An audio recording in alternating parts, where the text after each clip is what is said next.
Astaghfirullah. Innal hamdalillah nahmaduhu wa nasta'inuhu wa nastaghfiruh wa na'udzu billahi min shururi anfusina wa sayyiati a'malina. Man yahdihillahu fala mudilla lahu wa man yudlil fala hadiya lahu. Asyhadu an la ilaha illallah wahdahu rabbi la syarika lahu wa asyhadu anna Muhammadan abduhu wa rasuluhu alladzi la nabiyya ba'dahu. Faqala Allahu azza wa jalla fi muhkami tanzilihi ba'da a'udzu billahi minasy syaithanir rajim. Ya ayyuhalladzina amanu taqullaha haqqa tuqatih wa la tamutunna illa wa antum muslimun. Fa inna asdaqal hadithi kitabullah wa khairal huda huda Muhammadin sallallahu alaihi wasallam wa syarral umuri muhdatsatuha wa kullu muhdatsatin bid'ah wa kullu bid'atin dalalah wa kullu dalalatin finnar. Ajaranillah wa iyyakum minal bid'i wadh dhalalati wan nar. Amma ba'du, ma'asyiral muslimin, jamaah Jumat yang dimuliakan Allah Subhanahu wa taala, usikum wa nafsi bitaqwallah. Faqad fazal muttaqun. Kama qala Allah azza wa jalla, faman zuhziha 'anil nar wa udkhilal jannah faqad faz wa mal hayatud dunya illa mata'ul ghurur. Fa usalli wa usallimu ala nabiyyina Muhammadin wa ala alihi wa sahbihi wa man sara ala nahjihi ila yaumiddin. Ma'asyiral muslimin yang dimuliakan Allah Subhanahu wa taala, pada khutbah Jumat kali ini saya ingin mengangkat dua kisah kematian terbesar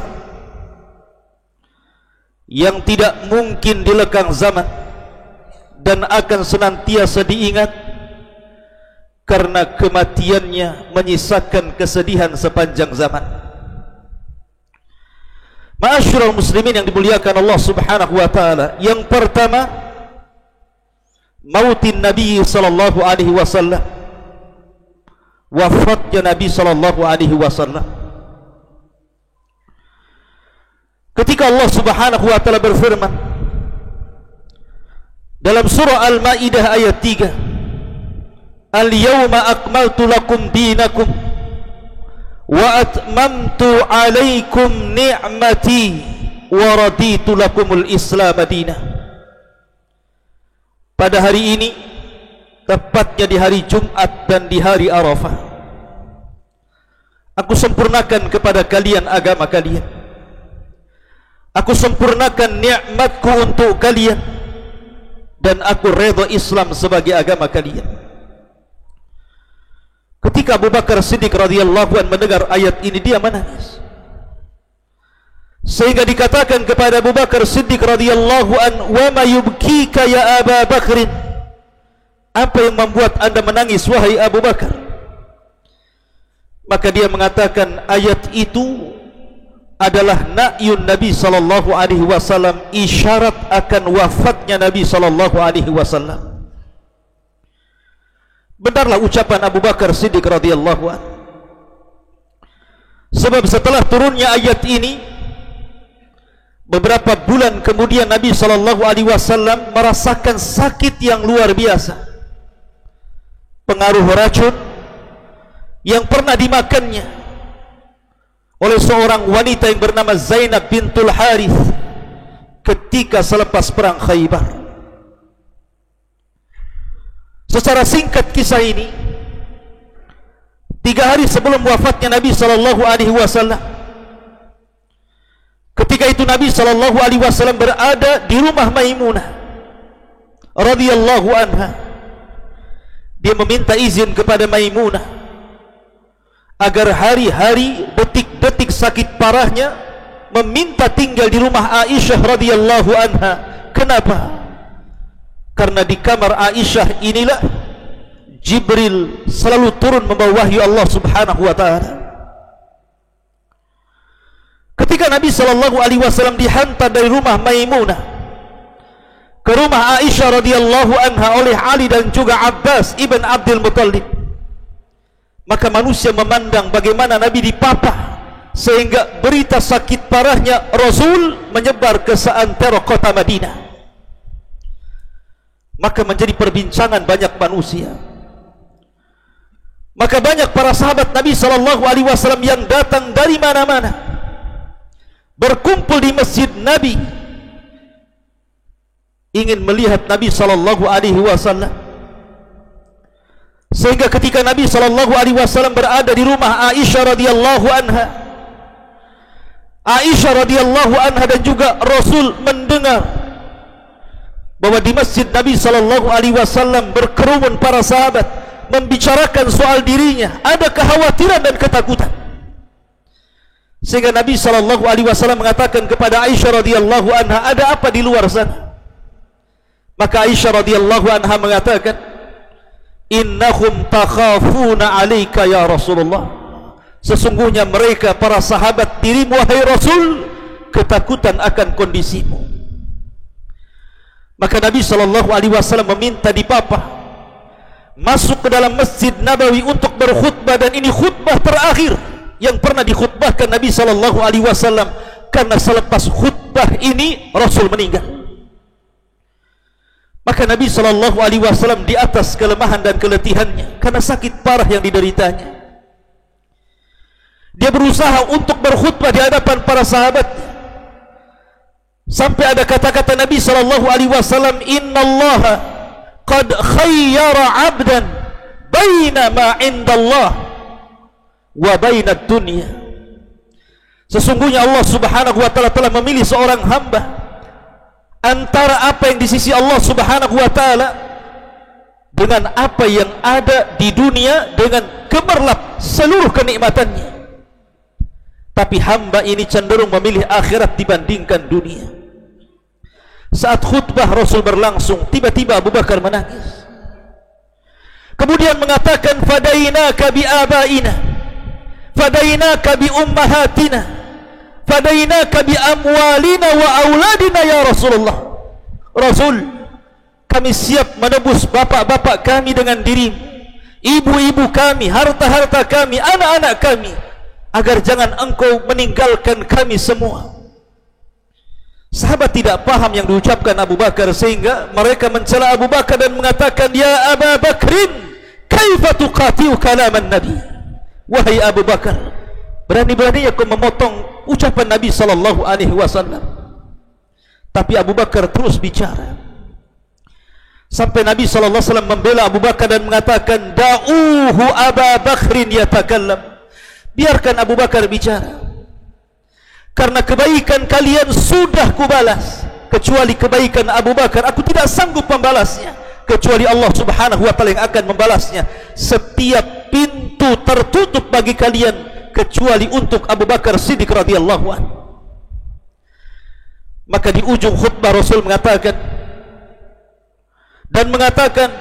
hafizakumullah, nasarakumullah, awakumullah, semoga Allah menolong kalian, semoga Allah menjaga kalian, semoga Allah senantiasa melindungi kalian.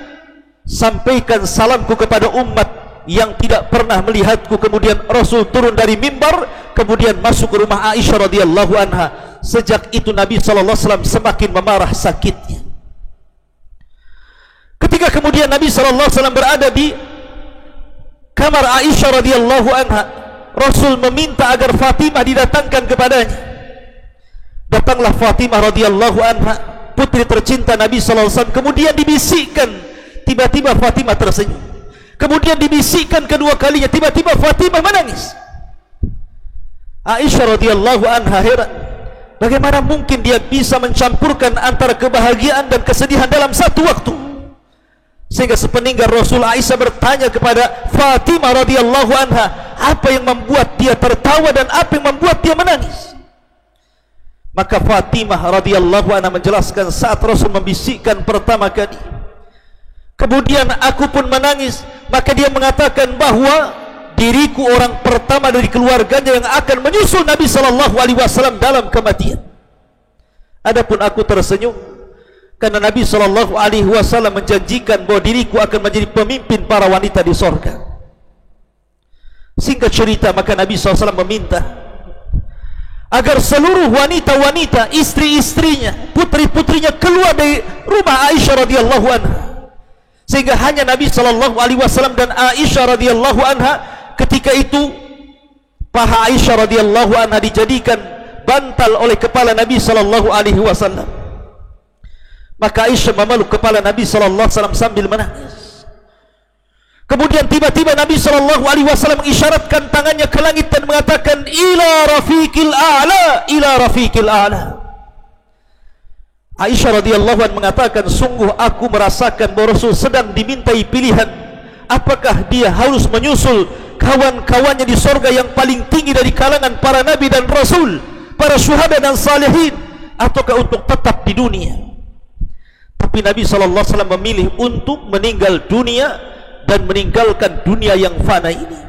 Kemudian dia mengatakan, la ilaha illallah wa inna lil mauti lasaqarat ila rafiqil a'la, ila rafiqil a'la. Kemudian Nabi sallallahu alaihi wasallam meninggal dunia. Ketika Aisyah radhiyallahu anha melihat Rasul tidak bergerak lagi, badannya dingin, Aisyah tahu Nabi sallallahu alaihi wasallam telah meninggal dunia. Apa yang bisa diucapkan Aisyah? Dengan lemahnya Aisyah radhiyallahu anha mengatakan, mata Rasulullah, mata Rasulullah. Sambil bangkit kemudian berjalan ke pintu Masjid Nabawi, menghabarkan kepada para sahabat, mata Rasulullah, mata Rasulullah. Rasul sudah meninggal, Rasul sudah meninggal. Para sahabat Nabi sallallahu alaihi wasallam ada yang tidak sanggup bangkit. Utsman ibn Affan seperti anak-anak tidak tahu apa yang harus dilakukan. Ali radhiyallahu anhu seperti lumpuh, tidak bisa bergerak. Tiba-tiba Umar bin Khattab pulang ke rumahnya, mengambil pedangnya, kemudian berteriak-teriak, siapa yang mengatakan Muhammad sudah mati, ku penggal lehernya. Sungguh dia sedang pergi 40 hari dan akan kembali untuk mematahkan tangan dan kaki orang-orang munafik, sebagaimana Musa alaihi salatu wasallam meninggalkan kaumnya 40 malam. Hanya Abu Bakar Siddiq radhiyallahu anhu yang tetap teguh kemudian menenangkan para sahabat, dan juga Umar radhiyallahu anhu setelah masuk ke kamar Rasul kemudian mencium kening Rasul dan mengatakan, tibta anta ya Rasulullah mayyitan wa hayyan. Sungguh indah kehidupan wahai Rasul, baik di masa engkau hidup ataupun mati. Maka Abu Bakar kemudian naik ke atas mimbar. Kemudian Abu Bakar Siddiq radhiyallahu anhu mengingatkan manusia dan mengatakan, man kana minkum ya'budu Muhammadan fa inna Muhammadan qad mat. Siapa di antara kalian yang masih menyembah Muhammad, Muhammad sudah meninggal dunia. Wa man kana minkum ya'budullah fa innallaha hayyun la yamut. Tapi siapa di antara kalian yang masih menyembah Allah, maka Allah yang tidak pernah mati dan akan tetap hidup. Dari situ kemudian Abu Bakar membacakan ayat, wa ma Muhammadun illa rasulun qad khalat min qablihi rusul afa imma ta'au kutilan qalabtum ala aqabikum wa ma yanqalib ala akibaihi falan yadurrallaha syai'a wa sayazzillahu syakirin. Muhammad itu sama dengan nabi-nabi dan rasul sebelumnya. Apakah kalau dia terbunuh atau mati, kalian akan kembali murtad ke belakang kalian dan meninggalkan ajaran Islam? Maka barang siapa yang murtad tidak memadaratkan Allah sama sekali, karena Allah hanya akan membalas orang-orang yang senantiasa bersyukur akan nikmat yang dianugerahkan kepadanya. Ini kisah yang pertama. Kisah yang kedua adalah wafatnya cucu Nabi sallallahu alaihi wasallam, Husain ibnu Ali radhiyallahu anhu. Ketika datang surat, banyak sekali datang dari Kufah ke kota Madinah agar cucu Nabi SAW Husain datang ke Kufah dan siap dibayat untuk merebut kekuasaan Yazid bin Muawiyah. Ketika itu Husain mengutus saudaranya Muslim ibn Aqil untuk memastikan berita tentang pembayatan itu. Maka berangkatlah Muslim bin Aqil ke Kufah. Rupanya betul penduduk Kufah ingin membaiat Husain dan menumbangkan kekuasaan Yazid. Tetapi akhirnya Muslim bin Aqil pun dibunuh oleh Ubaidillah ibn Ziyad, gubernur Kufah, utusan Yazid ibn Muawiyah. Dan Husain tidak tahu kalau orang-orang Kufah berkhianat kepada dia. Berangkatlah Husain dengan jumlah 72,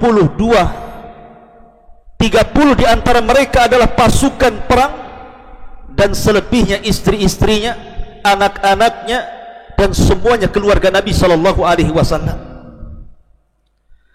Ketika sampai di Karbala, maka Husain bertanya, negeri apa ini? Maka orang-orang mengatakan, Karbala ya imam. Maka Husain mengatakan, wallahi karbun wa bala. Demi Allah, di tempat ini ada karbun dan ada bala. Karbun artinya kesedihan, bala artinya musibah. Karbala. Tiba-tiba kemudian datang pasukan, 1000 pasukan dipimpin Hur ibn Yazid At-Tamimi, dan 4000 pasukan dipimpin oleh Umar ibn Sa'd ibn Abi Waqqas, satu di antara pemimpin putra daripada 10 sahabat yang janjikan masuk surga, Sa'd bin Abi Waqqas. Ketika itu Husain ibn Ali melihat dalam pasukan itu ada para pengkhianat dirinya yang sudah mengirim surat untuk membaiatnya, tiba-tiba bergabung dengan pasukan yang akan membunuh dirinya dan keluarganya. Maka di malam hari, tepat di tanggal 9 Dzulhijjah, Husain pun kemudian bermimpi. Setelah kemudian 1 jam dia bermimpi, dia pun kemudian berubah wajahnya. Zainab, saudarinya, mengatakan, ya Husain, ada apa dengan wajahmu? Maka Husain mengatakan, demi Allah, dalam mimpiku aku berjumpa dengan Nabi sallallahu alaihi wasallam dan mengatakan, ya Husain, aftir ma'ana hadzal yaum. Wahai Husain, buka puasalah bersamaku, kata Rasulullah, hari ini, karena ketika kematian Husain tepat di tanggal 10 bulan Muharram, dan tanggal 9 adalah saat berpuasa kaum muslimin, puasa bulan Dzulhijjah. Ma'asyiral muslimin yang dimuliakan Allah Subhanahu wa taala. Maka kemudian terpancar kesedihan dari Husain. Kata Zainab, ya Husain, apakah kamu takut dengan kematian? Bukankah engkau akan berjumpa dengan abangmu Hasan? Bukankah engkau akan berjumpa dengan ibumu Fatimah Zahra? Bukankah engkau akan berjumpa dengan kakekmu Rasul sallallahu alaihi wasallam dan ayahmu Ali bin Abi Thalib yang sudah meninggal dunia sebelumnya? Kata Husain, tidak. Aku tidak takut dan tidak bersedih akan kematian. Tapi aku bersedih kenapa orang-orang itu dimimpikan membunuh diriku dan keluarga Nabi sallallahu alaihi wasallam, dan aku melihat mereka berada di neraka, dan aku ingin masuk ke dalam surga. Ma'asyiral muslimin yang dimuliakan Allah Azza wa Jalla, di hari pengepungan itu, maka Husain melihat orang-orang yang berkhianat. Ketika itu manusia tidak berani mendekati Husain karena tahu siapa yang membunuh cucu Nabi sallallahu alaihi wasallam, dosanya besar sekali, sehingga mereka tidak berani membunuh, hanya menyabat-nyabatkan pedang saja. Datanglah putra Husain namanya Ali Al-Akbar, putra sulung Husain, dan mengatakan, ya abi, wahai ayahku, izinkan aku membela diri. Bayangkan 5.000 pasukan hanya melawan 72, itu pun hanya 30 orang tentara dan lebihnya perempuan dan anak-anak serta anak-anak Husain dan Hasan yang masih kecil-kecil. Tiba-tiba Ali Al-Akbar mengatakan kepada Husain, ayahnya, wahai abi, biarkan aku maju lebih dahulu. Kemudian Ali Al-Akbar mengatakan di hadapan pasukan Ubaidillah ibn Ziyad dan mengatakan, ana Ali ibn Husain ibn Ali, wa nahnu bi ahli baiti aqrabu minkum bin nabi, wa la yahkumuna ibnu da'i, wa satarawna al-yawma sitri li abi. Maka dia mengatakan, saya adalah Ali putra Husain putra Ali, kami dan keluarga Nabi lebih dekat kepada Nabi dibandingkan kalian, dan kami tidak mungkin di bawah hukum orang-orang yang mengaku pemerintah. Sesungguhnya kalian akan tahu siapa diriku dan pembelaanku kepada ayahku Husain ibn Ali radhiyallahu anhu.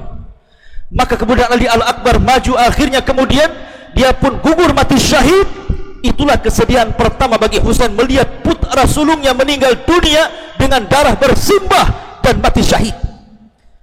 Maka dia memeluk putranya, kemudian mengatakan ke langit dan mengatakan, Allahumma syahad ya Allah, saksikanlah ini ya Allah, saksikanlah ini. Kemudian datang putra daripada Hasan, usianya masih 14 tahun, wajahnya mirip dengan Nabi SAW. Sudah dilarang Husain untuk tidak keluar tenda, tapi juga keluar. Akhirnya dia pun mati syahid. Kemudian setelah Husain berperang, ada kesempatan untuk memeluk putra Hasan.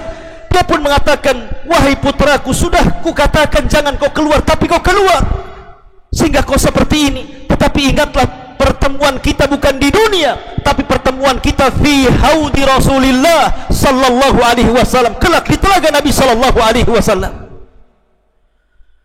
Ketika itu terdengar suara tangisan bayi. Rupanya anak Husain yang paling kecil, namanya Abdullah ibn Husain, menangis karena kehausan. Maka para wanita kemudian memberikan bayi itu kepada Husain, putra yang paling kecil Abdullah ibn Husain. Kehausan. Diangkatnya kemudian di hadapan pasukan itu dan mengatakan, ittaqullah ya kaum, iskina bihadzal sabi. Bertakwalah kepada Allah wahai kaum, lihatlah bayi ini, dia sedang kehausan, berikan minum untuk bayi ini. Tapi apa yang terjadi? Tiba-tiba datang panah melesat, kemudian persis menembus leher bayi itu. Husain minta air, yang datang panah.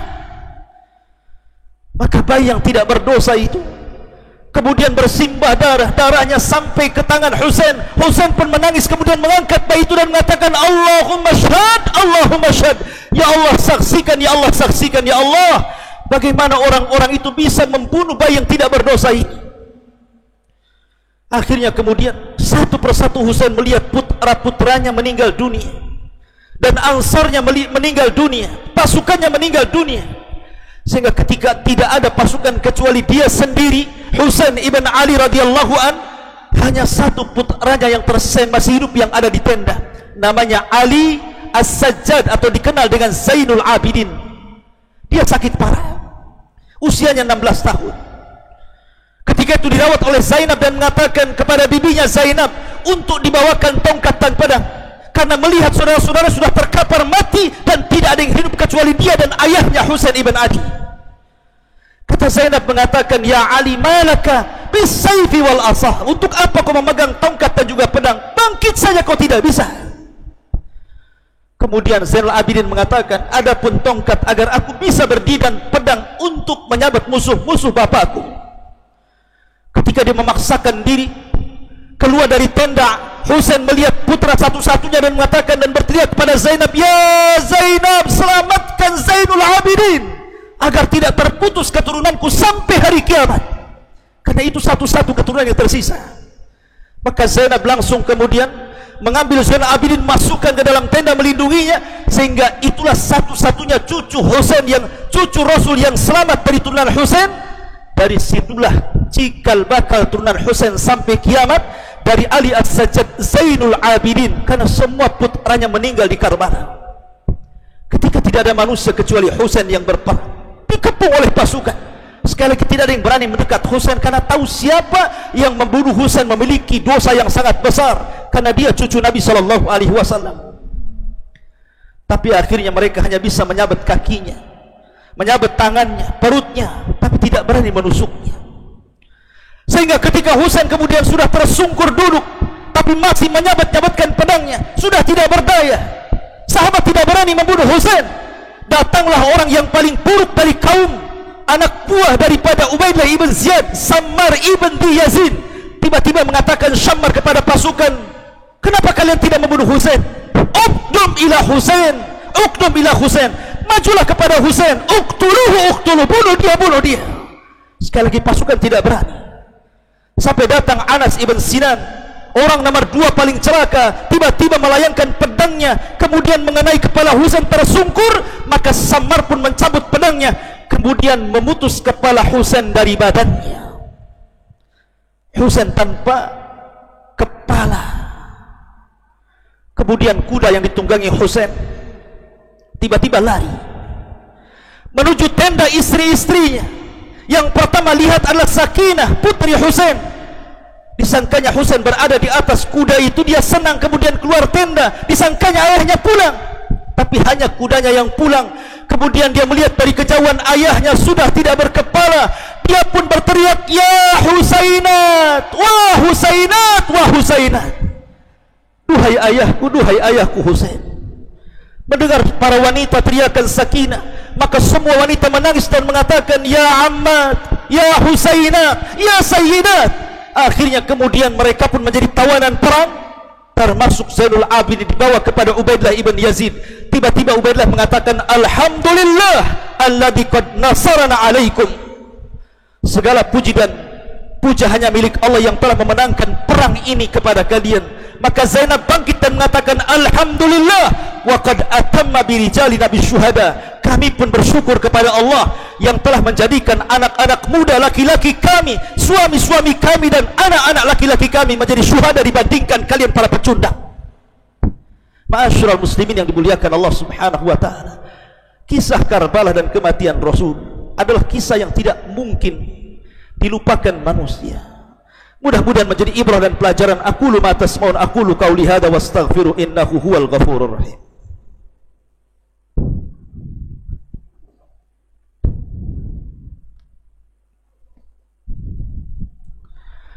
Bihamdillah wassalatu wassalamu ala Rasulillah wa ala alihi wa sahbihi wa mawalah wa la hawla wa la quwata illa billahi wa ba'du.